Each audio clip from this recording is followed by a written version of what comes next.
หาต่อ72ลง72ลง72หาต่อ72ลง3ตอง72ลงหาต่อ72ลงหาต่อหาต่อสามต่อสามหาต่อสาม72ลง72ลงหาต่อสามหาต่อหาต่อสามหาต่อหาต่อหาต่อ72หาต่อ72หาต่อหาต่อ72หาต่อสาม72หาต่อ3ต่อ3ต่อ72ลง72ลงหาต่อ72ลงหาต่อ72ลง72ลง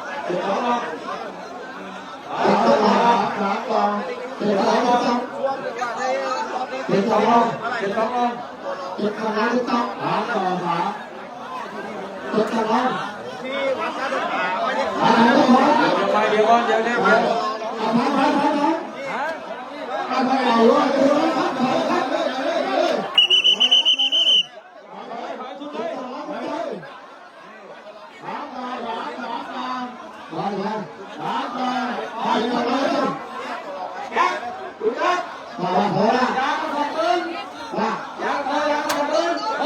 ว่าไง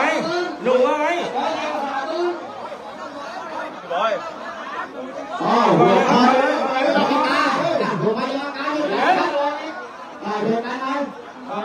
เบนเอามาเลยใครไม่ยอมมาเลย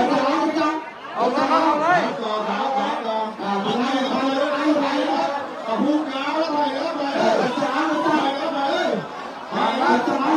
7231ลง7231ลง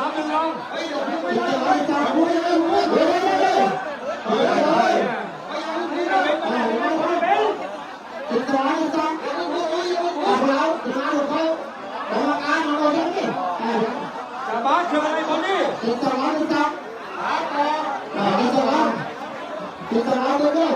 นัทไปดูหน้าเลยไปดูอยู่คนไปดูตรงไหนพี่นัทอยู่นั่นแหละ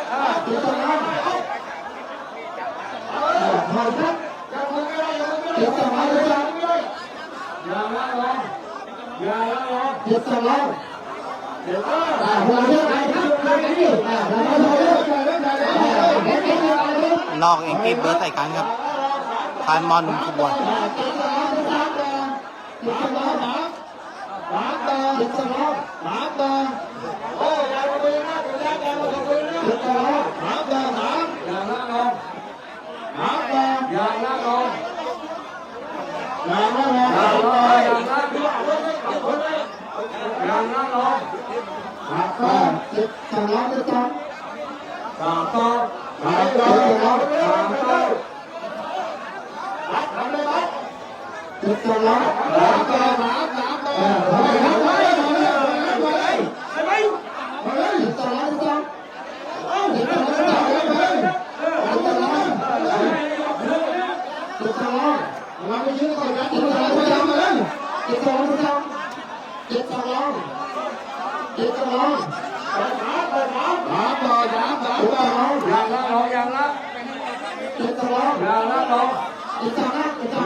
เรารอไป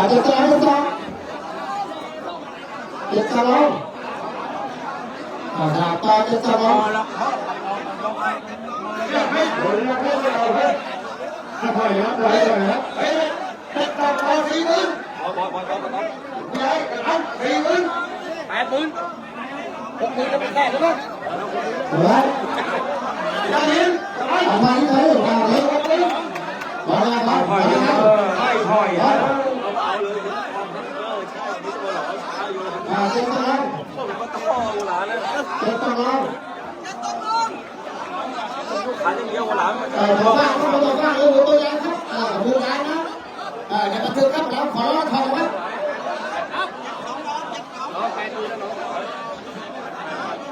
ราคามันก็ได้ผมว่าไม่ย้อนหลังใหม่ครับใหม่ครับใหม่เลยใหม่เลย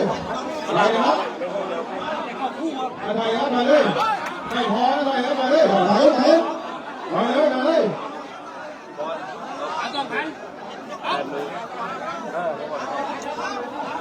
มาหน้ามาเลยไม่พอนะครับเดี๋ยวเชื่อกันไม่พออยู่เนาะเอาไว้เรื่องสุดท้ายเราหลบมาตุ้มจะได้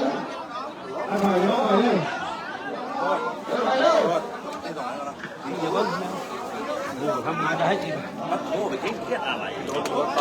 าเชิญไว้นะครับ ไม่ขับนะครับเราไม่ขับนะครับปล่อยตามเกมนะทางนอกทางไหนนะครับไม่ขับไม่แทงนะครับปล่อยมันไปฮะ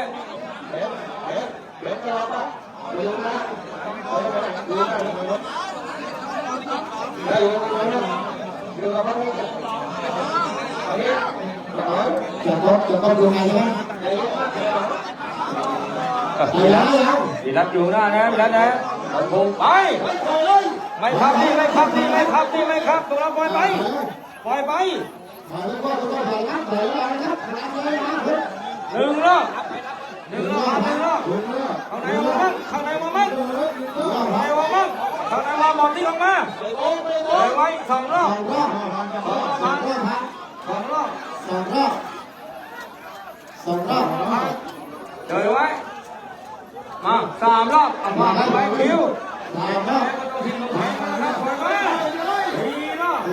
สี่รอบผ่านสี่รอบไม่ว่ากันแล้วครับเล่นแล้วอ่ะเล่นแล้วก็ว่ากันไปสี่รอบผ่านห้ารอบผ่านห้ารอบผ่านมาดิ5 รอบไปมา5 รอบไปแล้วก็ไป5 รอบผ่าน5 รอบมา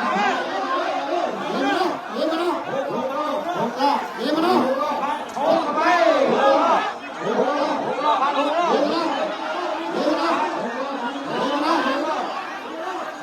เจ็ดพันเห็นแล้วครับ7 รอบผ่าน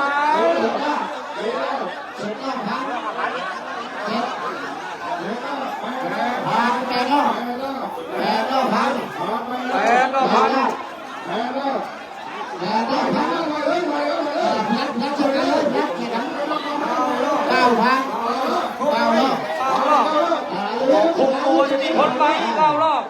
แทงได้9 รอบ10 รอบผ่าน10 รอบผ่าน10 รอบผ่าน10 รอบ10 รอบผ่าน10 รอบ11 รอบผ่านเราไปไหนดี11 รอบ11 ผ่านถอยไว้12 ผ่าน12 ผ่าน12 ผ่าน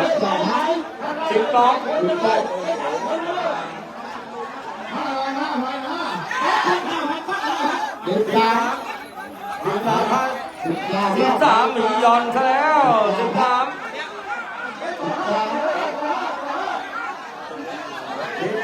14 ผ่าน14 รอบ14 ผ่าน14ยังไม่ได้กันแบบ14 พัน 15 ผ่าน15 ผ่าน15 พัน 15 ผ่าน 15 พัน 15 ผ่าน16 พัน16 รอบ ไป16 ผ่าน16 รอบไปเลย16พัน17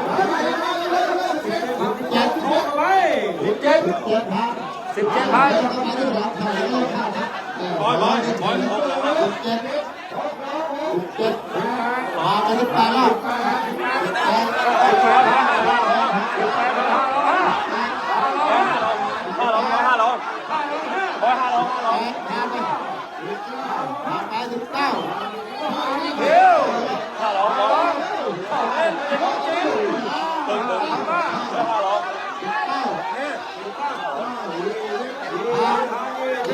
20,000 20,000แต่ที่เบิร์ดจะแทงได้ไหม20มาไป 20ละ ของเล่นไม่ได้ของจริง20 20 ไม่ผ่าน20 20ละ 20ต่อไปใน เฮ้ยสามร้องสามแล้ว ไปมา เฮ้ยสามร้องสามร้องเดี๋ยว หาน้องหาน้อง 22ละ 22,000 22,000เอาไป22 23ละ 23อยู่แล้วอยู่นี่เลยบอกเลยบอกเลย23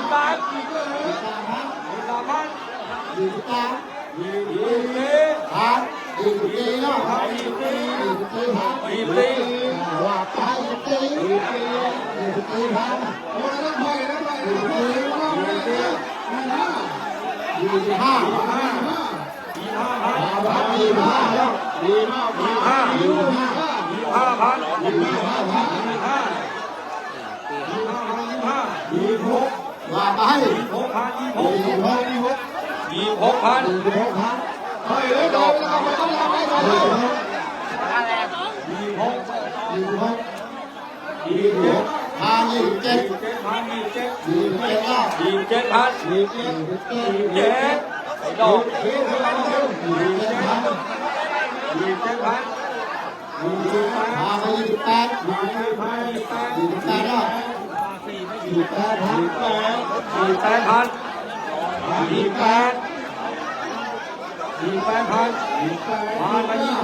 ว่าไปว่าไป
ของเล่นนะครับของเล่น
ไม่ต้องแย่งต้องทิ้งนะอุณหภูมิแล้วตามไปนะประมาณเดียวเอง43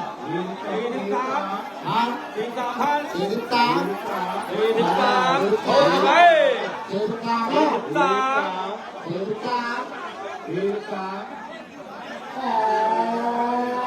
43 ไปตีลูกตีตี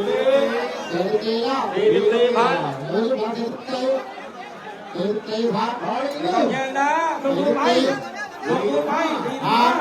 ตีห้าตีห้า ตีห้าตีห้าตีห้า ตีห้า ตีห้าครับเข้าไปดิ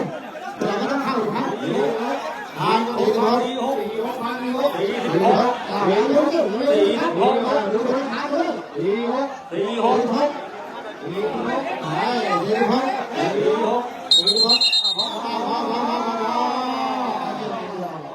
นอกมาที่หนึ่งครับ น้ำใจนักกีฬาพวกเราเอาเจอกันนะครับเจอกัน แองกี้เบิร์ดมาที่หนึ่งครับ